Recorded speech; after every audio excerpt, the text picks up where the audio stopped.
Mateus capítulo 25, do versículo 1 em diante, diz assim: O reino do céu será, pois, semelhante a 10 virgens, que pegaram suas candeias e saíram para encontrar com o noivo. 5 delas eram insensatas e 5 eram prudentes. As insensatas pegaram suas candeias, mas não levaram óleo. As prudentes, porém, levaram óleo em vasilhas junto com as candeias. O noivo demorou a chegar e todas ficaram com sono e adormeceram. À meia-noite ouviu-se um grito: o noivo se aproxima. Saíam para encontrá-lo. Então todas as virgens acordaram e prepararam suas candeias.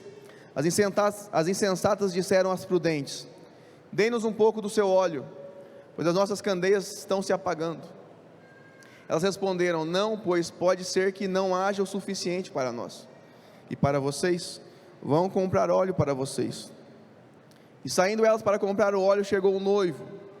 As virgens que estavam preparadas entraram com ele para o banquete nupcial, e a porta foi fechada. Mais tarde vieram também as outras e disseram: Senhor, Senhor, abra a porta para nós. Mas ele respondeu: a verdade é que não as conheço. Portanto vigiem, porque vocês não sabem o dia e nem a hora. Amém? Vamos orar pela palavra. Senhor Deus amado, Pai querido, obrigado, Pai, por esse momento. Obrigado, Pai, porque hoje foi um dia tão especial. E o Senhor já fez tantas coisas, Pai, em tantas vidas. Obrigado pela Tua santa presença. Senhor, eu peço que o Senhor fale com os Teus filhos, que o Senhor ministre os corações deles, que não seja o Juliano aqui falando, mas o Senhor ministrando em cada vida, em cada pessoa aqui, Pai, que possamos sair daqui transformados pela Tua palavra, Pai, em nome de Jesus, amém, amém. Em primeiro lugar, eu queria agradecer a presença dos visitantes, dizer que é uma honra receber vocês aqui. Hoje é um dia especial, minha sogra está ali, ó. Dá um tchauzinho aí, Dona Maria, olha lá, que bênção. Veio de Curitiba, importada para cá, né, Dona Maria? Voltou para a terrinha, na verdade, né? E eu sei que hoje tem muitos visitantes aqui, porque tem amigos e parentes dos encontristas que participaram do encontro hoje. É uma honra receber vocês aqui.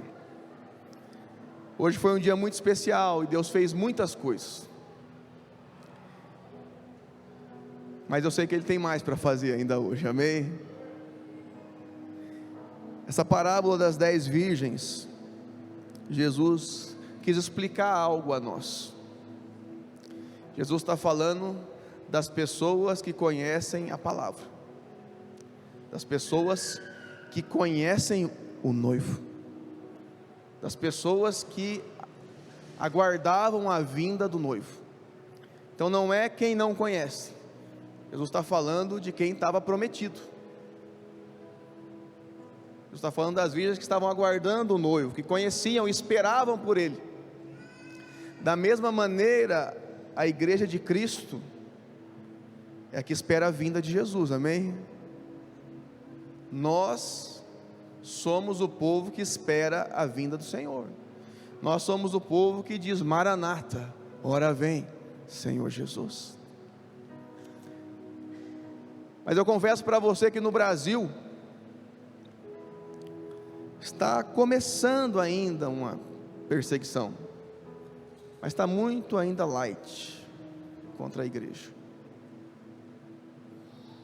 E por estar muito light, tem muito cristão que está adormecido, até esqueceu de clamar pela vinda de Jesus.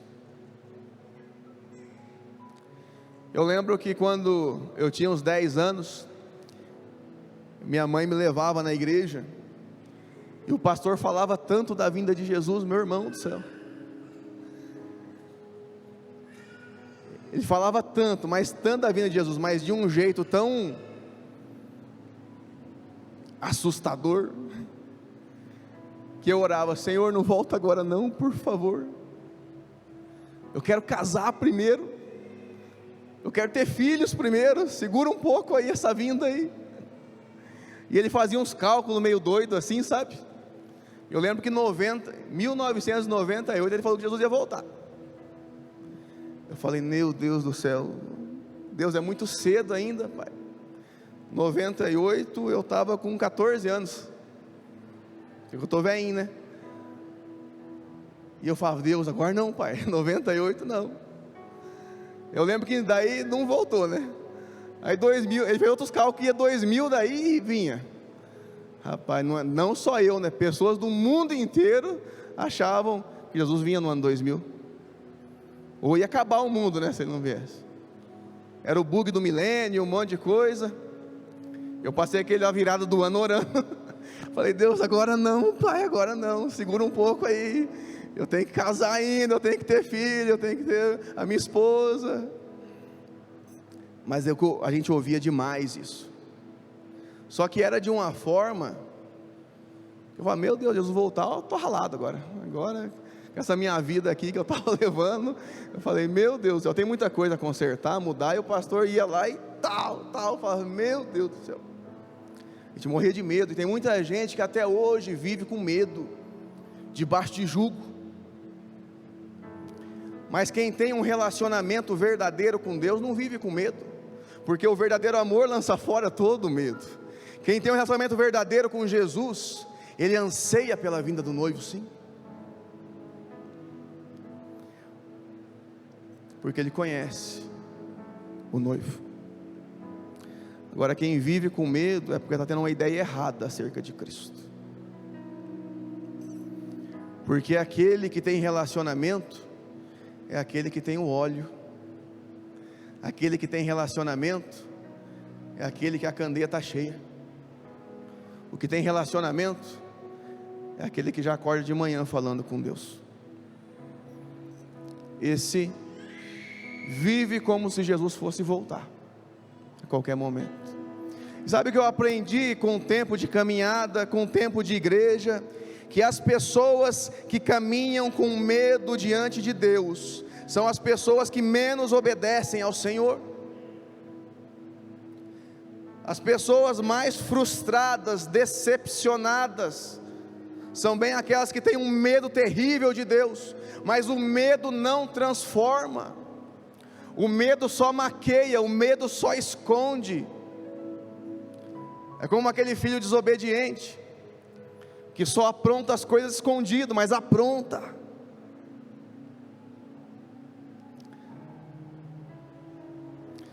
Mas aquele que se relaciona com amor, por amor, que conhece o Pai de verdade, você não vive com medo, não. Pelo contrário, ele tem paz, ele conhece a bondade de Cristo, ele reconhece o amor dele, alguém que verteu o sangue numa cruz em meu favor. Como que eu não vou amar ele? Então muitas vezes nós temos que transformar a visão que a pessoa tem acerca do Pai, acerca do Deus Todo-Poderoso. E como está a sua visão acerca de Deus? Tem muitos que não vêm para a igreja porque se sentem indignos e falam, não, Deus é muito severo, se eu for lá, eu ainda tenho que mudar isso na minha vida, eu tenho que mudar aquilo, vão me cobrar acerca disso e daquilo outro, então não dá para eu ir para a igreja agora, eu não consigo ir agora. Meu irmão, Jesus nos chama como nós estamos, porque quando ele morreu na cruz, ele não morreu por ninguém santo, ele morreu por nós, pecadores. E é reconhecer esse amor e essa graça que me faz caminhar com Ele. É reconhecer o perdão que Ele liberou sobre a minha vida que me faz caminhar com Ele. Eu já tive em igrejas que o jugo era tão alto, o legalismo era tão alto, a imposição de regras era tão alta, que criava quase uma esquizofrenia na cabeça da pessoa. E sabe o que é incrível? É que com o passar do tempo você descobre que nem os líderes cumpriam as regras que eles mesmos pregavam, porque isso não é relacionamento com Deus, Isso é ser religioso, legalista. No relacionamento com Deus, nós somos transformados de dentro para fora. Quando Jesus caminhava com os pecadores, quem que mais falava mal dele? Quem que mais batia em Jesus? Jesus, ele andava, ele restaurava a vida da prostituta, do bêbado, do ladrão. Ele se assentava com quem ninguém sentava. Aí o pessoal pega lá o Salmo 1, né? E fala, não pode se assentar na roda dos escarnecedores, né, e tal. Você não pode, se você quiser fazer a mesma coisa que ele, você não pode não. Agora, quando você está cheio da presença de Deus, sabe o que acontece? Quando você senta, as outras pessoas são transformadas. Aqueles que estavam errados, eles começam a reconhecer o amor de Deus, e começam a falar, eu quero isso também, eu quero esse amor, eu quero essa graça sobre a minha vida. Agora tem pessoas que acham que começam a se encastelar e se proteger. Não. Jesus disse, ide por todo mundo e pregai o evangelho. Não falou, fica preso na sua casa e não saia para lugar nenhum. Mas nós somos chamados a ir. Mas aqui dentro tem que estar curado. Eu tenho que ter conhecido o amor dele de verdade. Porque senão eu vou reproduzir algo que eu não tenho. Eu vou fazer e falar de uma coisa que eu não estou vivendo. Por isso Deus te chama em primeiro lugar, não é para você fazer nada. Tem muita gente que chega aqui na igreja e fala assim, pastor, o que eu tenho que fazer agora? Pastor, não tem que fazer nada. Nada? Não tem que fazer nada. Não, mas olha, mas eu cantava. Não, mas olha, eu tocava na outra igreja. Não, mas eu fazia isso, eu fazia aquilo, eu fazia acontecer, eu virava pirueta e tal. Mas aqui você não tem que fazer nada. Você tem que só que sentar e sentir o amor de Deus. Você tem só que ser restaurado primeiro. Você tem que entender que o teu valor para Deus não está no que você faz, em si em quem você é. Você não ama o seu filho porque ele faz tarefa ou não faz tarefa. Você não ama o seu filho porque ele foi ou não obediente. Você ama porque ele é o seu filho. Mas quantos aqui pensam que Deus não os ama? Estão animados lá, tem pentecostalzinho lá no cultinho lá. Quantos pensam que Deus não os ama? Porque Ele não faz as coisas tão certo quanto deveriam. Quantos pensam que Deus não os aceita? Porque eles não têm algo de relevância para mostrar. Porque eles passam a ver a vida assim, como o mundo vê. O mundo vê dessa forma, como status, com aparência, através de cargo, de dinheiro, mas o reino de Deus não é assim. Não são como as obras humanas.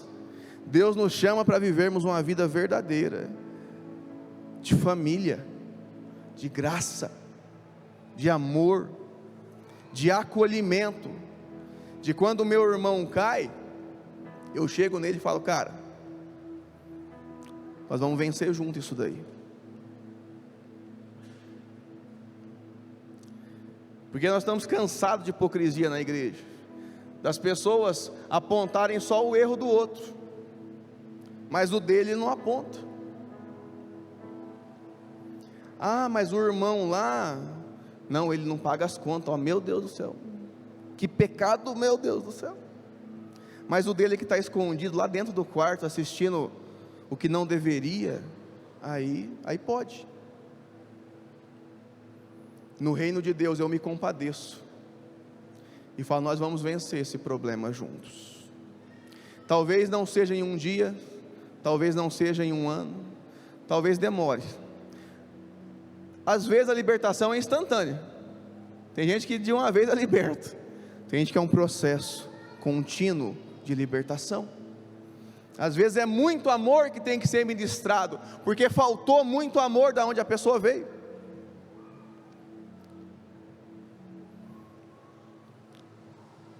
Tinha uma moça,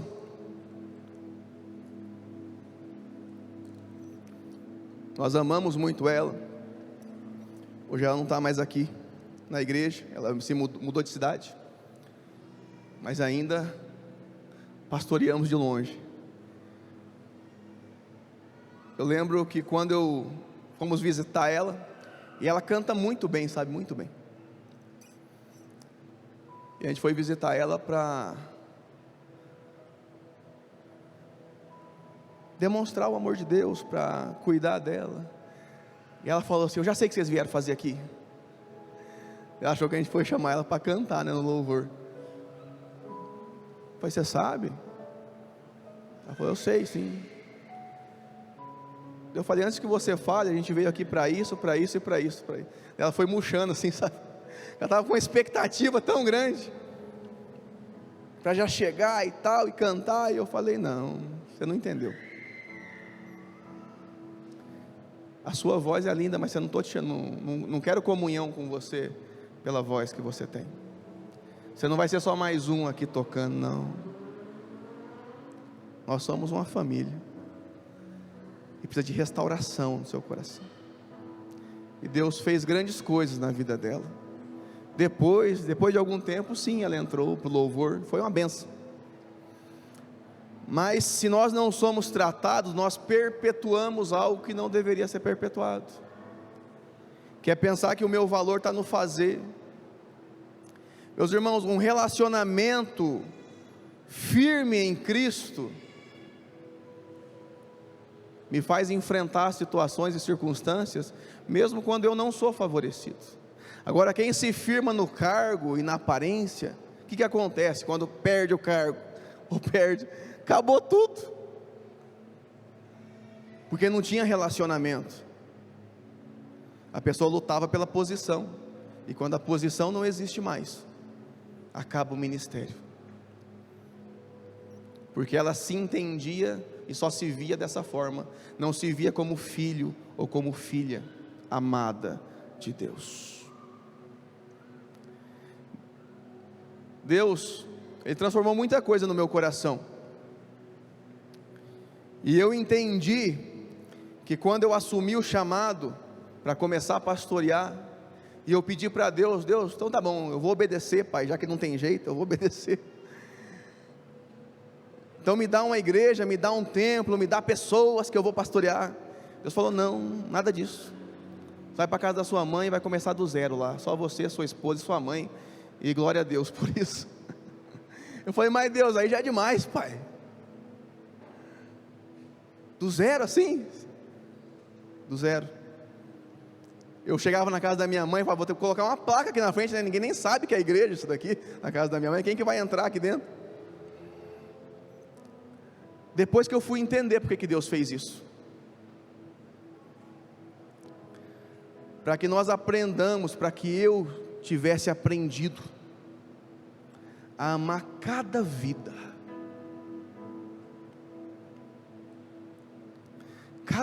que entrasse ali, porque nós estamos acostumados a agir no atacado, sabe? Mas cada vida é importante para Deus. Cada um tem as suas especificidades, cada um tem as suas particularidades, e Deus conhece você, Deus sabe o teu nome, Deus te amou desde quando você estava no ventre da sua mãe, Ele sabe os seus medos, Ele sabe o medo que você tem do futuro, Ele sabe o quanto você ainda não confia nele o suficiente, e Ele é paciente, Ele é benigno. Deus, tem vezes que eu vou orar, eu fico com vergonha, eu falo: meu Deus, Pai, como o Senhor é paciente, porque eu já fui muito louco. Como o Senhor manifesta um amor desse, com tanta paciência, porque eu confesso, às vezes eu falo 1, 2, 3 vezes que a pessoa não muda. Tem uns caras aí que eu quero dar uma voadora, eu falo assim: rapaz, eu vou dar uma voadora nele. Deus fala: não, ama, que você foi mais jaguara que ele, e eu tive paciência com você. Eu falo: tá bom, Deus, o Senhor está certo, eu tenho que amar. Não é fácil, mas nós somos desafiados a amar justamente isso. Quem ninguém amaria, porque Ele nos amou assim, e é o amor dele que nos transforma.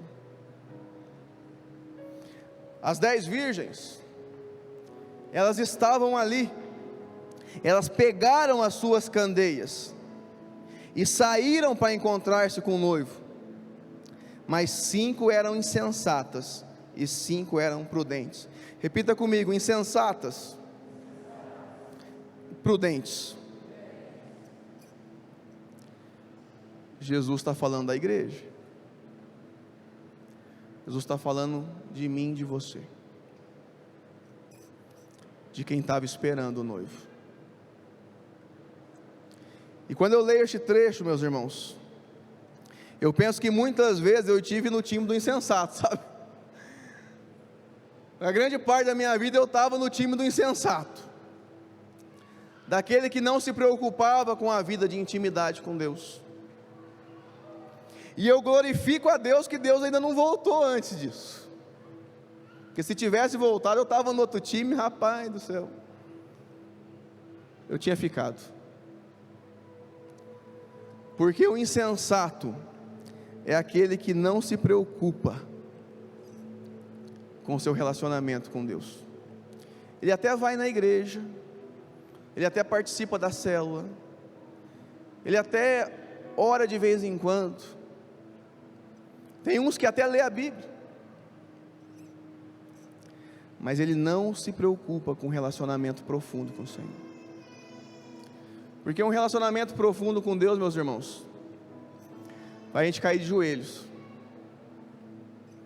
Um relacionamento profundo com Deus não te faz te orgulhar de mais nada na vida, porque você toma consciência da grandiosidade de Deus, e de quanto nós somos pequenos, do quanto nós dependemos somente da mão dEle para nos sustentar. Às vezes Ele manda algumas experiências para nós, para que nós possamos nos lembrar disso, de que sem Ele nós não somos nada. Mas o ser humano às vezes ele se esquece disso, e ele começa a achar que ele é alguma coisa sem Deus. Ele deixa a vida do quarto secreto com o Senhor, ele deixa a vida de oração com o Senhor, e começa a ter uma vida religiosa, em que ele só busca a Deus quando ele precisa de algo, em que ele só busca a Deus a hora que a doença chega, em que ele só busca a Deus a hora que a conta aperta, a hora que o cheque volta, aí ele lembra que tem Deus. Mas isso não é relacionamento. Já pensou se eu lembrasse da Simone só quando eu precisasse de algo? Que relacionamento que é esse?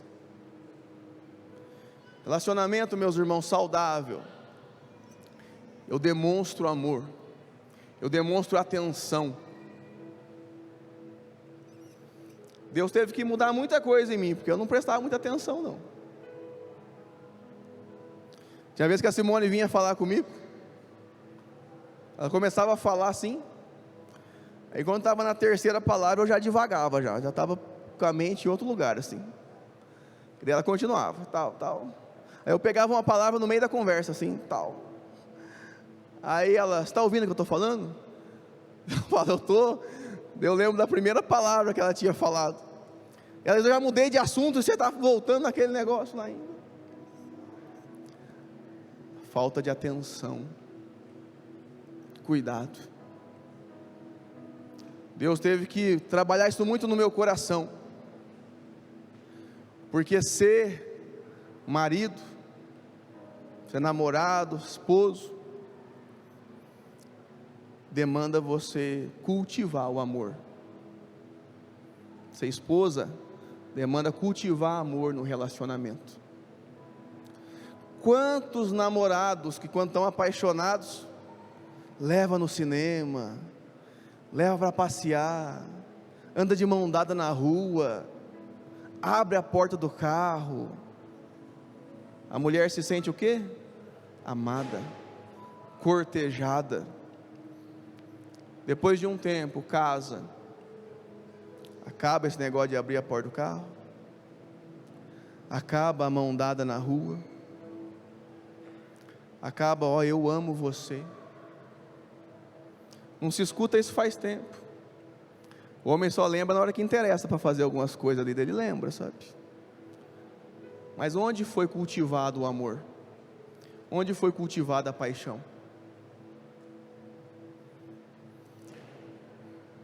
Quem tem relacionamento profundo com Deus é um bom marido. Quem tem relacionamento profundo com Deus é uma boa esposa. Ela se doa no relacionamento.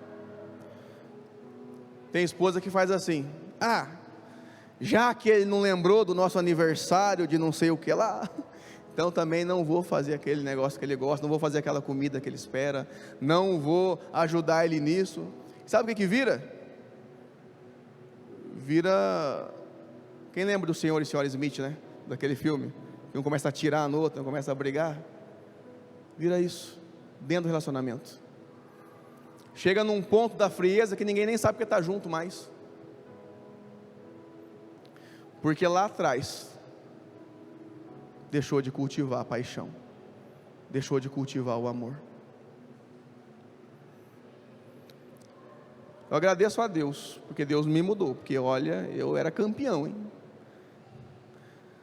Eu era um desses, que no começo fazia de tudo, depois não fazia mais nada.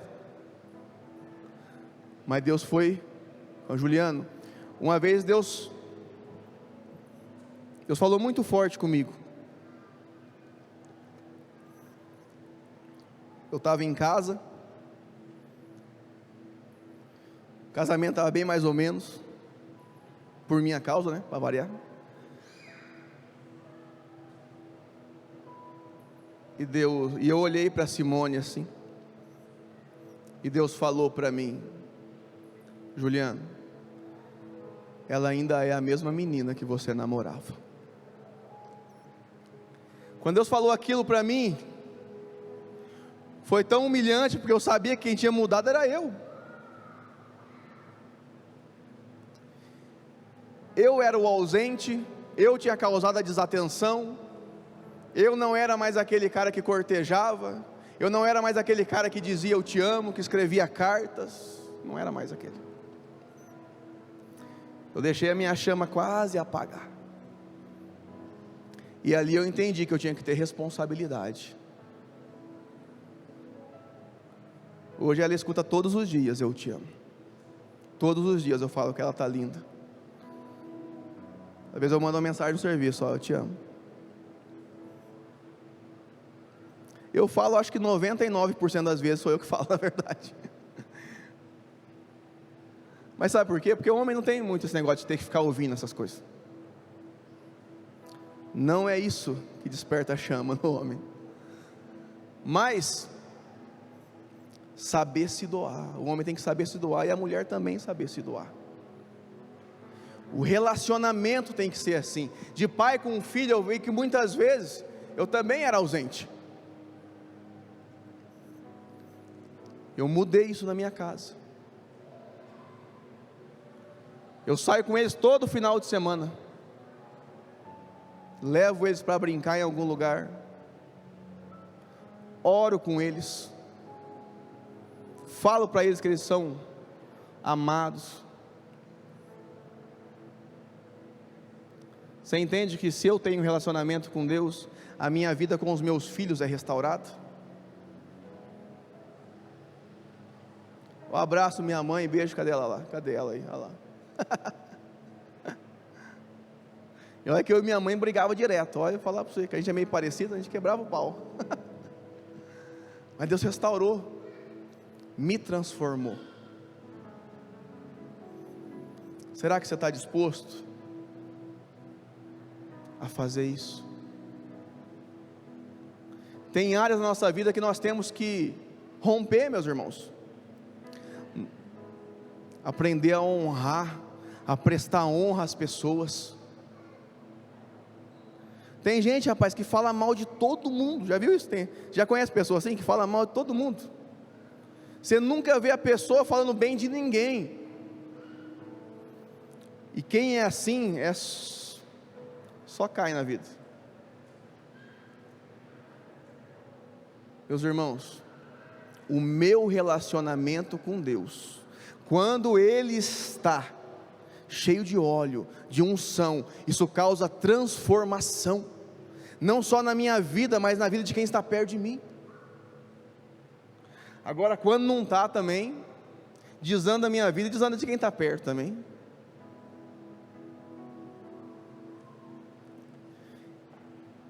Essas mulheres, 5 delas eram prudentes. Viver de forma prudente é o que Deus nos chama a fazer. Ser prudente é se antecipar a problemas. Sabe por que muitos caem? Porque eles não são prudentes, porque eles não cuidam dos detalhes. Eu louvo a Deus aqui pela forma que nós somos igreja, porque aqui na igreja, homem discipula homem e mulher discipula mulher. Então tem um pastor e tem uma pastora. Claro que eu atendo a todos, mas quando são coisas particulares, a mulher só abre o coração para outra mulher aqui. Sabe o que é isso? É ser prudente. Ó, tem alguém animado ali na mídia ali. Você tem sido prudente nas suas coisas? Tem sido sensato na sua vida com Deus? Tem buscado conhecimento? Meus irmãos, quanto mais nós vivermos uma vida de intensidade, mais nós vamos ver curas, milagres, transformações. Tem gente que acostuma. Ah não, agora minha vida está boa, agora não tem nada assim demais, não estou devendo na praça, não estou isso, não estou aquilo, então eu vou viver minha vida aqui sossegado, né, e tal, tá bom. Meu irmão, que vida medíocre. Deus não chamou a gente para isso. Deus chamou a gente para andar sendo incendiado do amor dEle e da presença dEle, incendiado de paixão por Ele. E quem ama a Deus, ama a obra dEle. Quem ama a Deus, ele não se contenta com a transformação pessoal, ele quer que outras vidas sejam transformadas também. Você crê que Deus tem isso para a sua vida? Você crê que Ele quer incendiar o seu coração? Gente que deixou o coração apagar faz tempo, e fala assim: ah, Juliano, eu tive tanta decepção na família, eu tive decepção na igreja que eu estava, eu tive decepção com isso. Meu irmão, pessoas decepcionam, Jesus não decepciona ninguém. Ele nunca decepcionou ninguém. O problema é que às vezes nós colocamos as nossas expectativas nas coisas erradas, ou nas pessoas erradas, porque a minha expectativa tem que estar em Deus, em Jesus, na minha vida.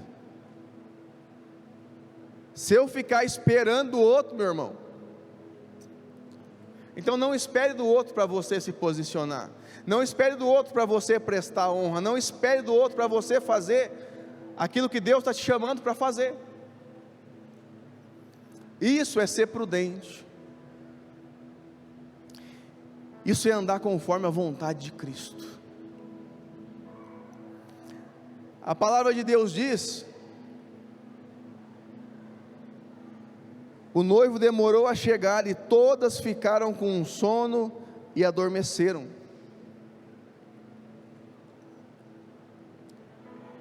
Os problemas, as dificuldades, ele vem para quem é fiel e para quem não é.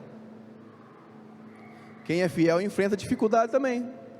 Não pensa você que, ah não, agora eu virei uma pessoa firme, fiel em Deus, agora é só vitória, né? Como diz o cântico lá, né? Não, é vitória, tem hora que é derrota, tem hora que você levanta, tem hora que você cai de novo, mas você vai. Mas a diferença é que quem tem um óleo, ele não para. Ele não duvida, Ele persevera. Agora, quem não tem, a hora que a dificuldade vem, meu irmão, ele fica lá caído, e não levanta mais não. Deus chamou a mim e a você para provar nossa fé, às vezes no meio da maior dificuldade. Eu lembro que no velório do meu pai, fui eu que preguei. Eu não era pastor ainda, mas Deus já tinha me chamado. E eu senti tanto o amor de Deus, tanta graça, um cuidado tão profundo do Senhor. E aquele ambiente estava uma graça tão grande do Senhor. Tem um amigo meu que trabalha comigo, que ele é oficial de justiça, e ele estava no velório, e ele falou, e ele não é crente não, e ele chegou assim e falou: Juliano, eu nunca tive num velório assim, cara. Eu nunca senti isso que eu estou sentindo aqui agora. E naquele velório eu pude ministrar as pessoas, abraçar, orar com elas. Deus, no momento mais triste da minha vida, Deus derramou de uma paz, sem explicação, no meu coração. Pessoas que não têm relacionamento com Deus, nessa hora, meu irmão, o desespero bate de um jeito. Mas Deus foi muito misericordioso comigo, me permitiu até me consertar com meu pai antes dele falecer, pedir perdão pelo que eu tinha que pedir perdão, e eu agradeci a Deus por isso, porque Deus foi misericordioso até nos momentos mais difíceis. Deus me sustentou, Deus esteve comigo, e Ele está em todo momento. Eu tenho aprendido, Deus tem me chamado a atenção, sabe? Para que eu busque mais ainda, mais óleo, mais unção, seja mais ainda, porque, meus irmãos, eu sinto que Deus tem feito tantas coisas, mas eu confesso a vocês que eu acho, e eu falei isso no culto passado, eu sinto que eu faço o basicão, sabe o basicão para Deus? Eu acho que eu faço o basicão. Eu fico pensando, meu Deus, acho que se eu mergulhar de cabeça o negócio vai pegar fogo aqui dentro. Mas nós nascemos para isso, para mergulhar profundamente, para sermos como labaredas vivas nas mãos dEle. Deus nos chamou para isso. Deus está levantando pessoas aqui, que vão mudar não só a história da vida delas, vão mudar o mundo. Você crê nisso? Essa é a promessa de Deus para a sua vida. Eu sempre fui meio sossegado, sabe? Meus primos tiravam sarro de mim um monte. Eu falava, nossa, o Juliano, rapaz, é muito parado. O Juliano não sei o quê. Eu lembro que eu tinha um emprego lá, que eu trabalhei numa usina de reciclagem. Eu tinha que carregar lixo nas costas, rapaz, pensa numa tristeza. Carregar fardo de lixo. E daí eu ia devagar, aquele negócio pesava pra caramba. Eu tinha que carregar um monte de adubo assim na carriola. E eu ia bem tranquilo carregando a carriola. Aí os caras me apelidaram de marcha lenta. Olha lá o marcha lenta, não sei o que lá. Rapaz, lá em Cornélio ficou esse meu apelido lá. Até hoje, 15 anos depois, se eu for para lá, os caras vêm me zoar com esse negócio de marcha lenta ainda.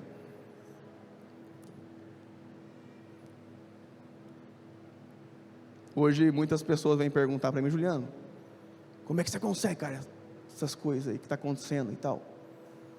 Fala, Jesus me transformou, cara. Eu entendi que eu não tenho que ser igual a ninguém, que eu vou ter o meu ritmo, do meu jeito, mas eu decidi não parar, nunca mais. Eu vou continuar, porque Deus chamou a mim e a você para sermos imparáveis na obra de Deus. Quantas vezes você pensou em parar por causa de um comentário, pensou em parar por causa de um infortúnio, por causa de algo que não deu certo na sua vida? Meus irmãos, um relacionamento profundo com Deus nada me faz parar.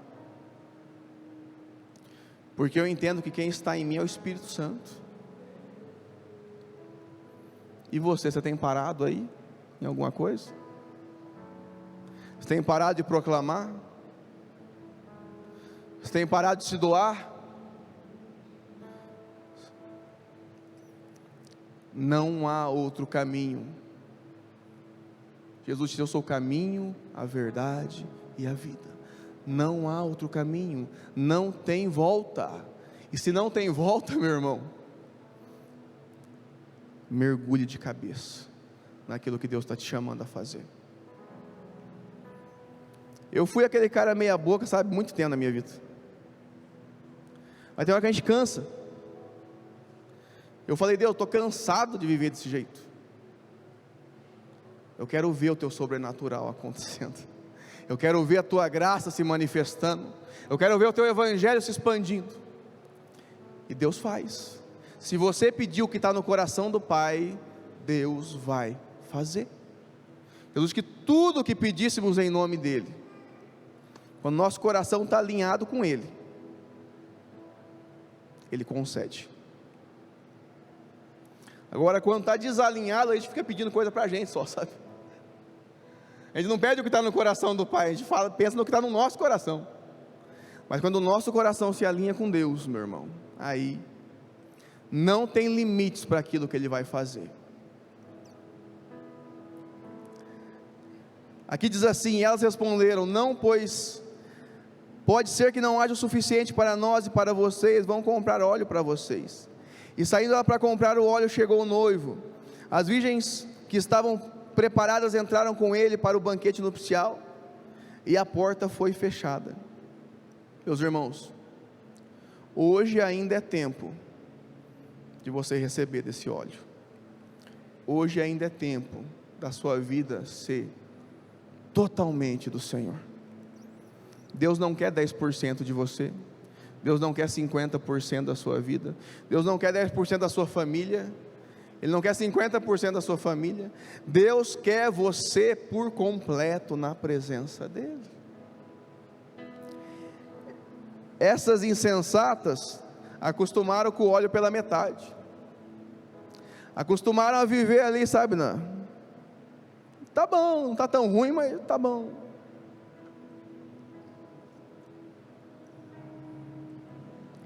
Seja intencional. Seja um pai intencional.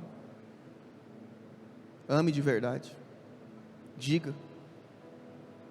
Seja um filho intencional. Ah, você não sabe o que fizeram comigo. Libera perdão e seja. Seja um marido intencional. Seja o melhor marido que você puder ser na sua vida. Seja o melhor esposa que você puder ser na sua vida. Não pense: eu já faço demais. Ninguém faz demais. Quem fez demais foi Jesus Cristo na cruz. Ele fez o impossível em meu e no seu favor. E não há nada que eu faça que seja demais para Ele. Nada. Isso aqui, ser pastor não é nem um pouco pesado para mim. Eu amo isso aqui. Eu amo. Porque Deus me chamou para isso. Deus tem um chamado para cada um de nós. Cada um.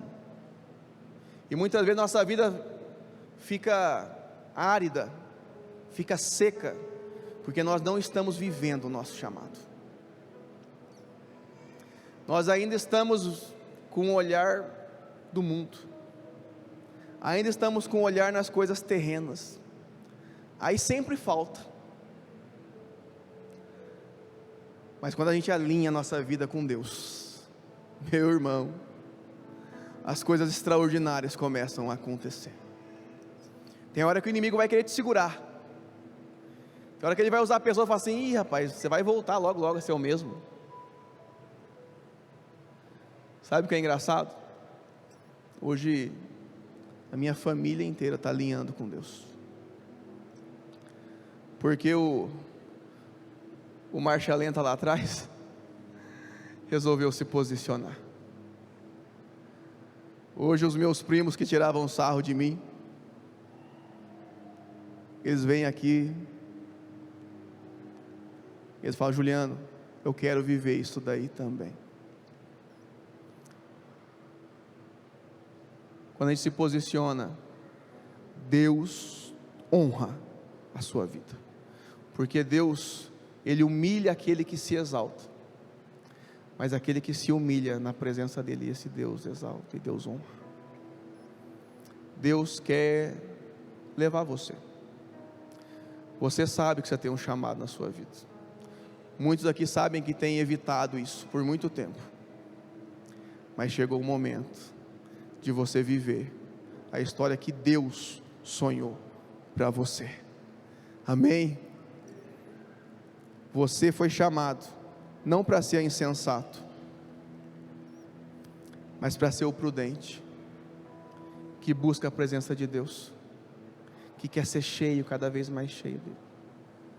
Vai chegar uma hora e vai assim: ó, ficou louco, lá ficou louca, aquela agora só fala de Jesus, aquela agora está orando com os outros na rua.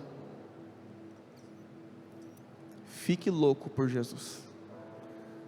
Não seja sensato segundo o mundo, mas segundo Deus. Prudente não segundo o mundo, mas segundo o Senhor. E quando Jesus voltar, nós vamos ver o sorriso no rosto dele, e nós também vamos sorrir para ele.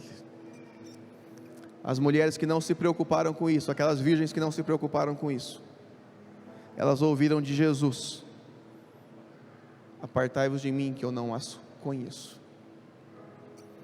Elas iam na igreja, elas faziam o que tinham que fazer, mas o coração não estava transbordando de amor por ele. Mas aqueles que resolveram viver uma vida mergulhada em Deus, essas não se decepcionaram. Deus quer fazer grandes coisas, e Ele vai fazer através da sua vida. Amém?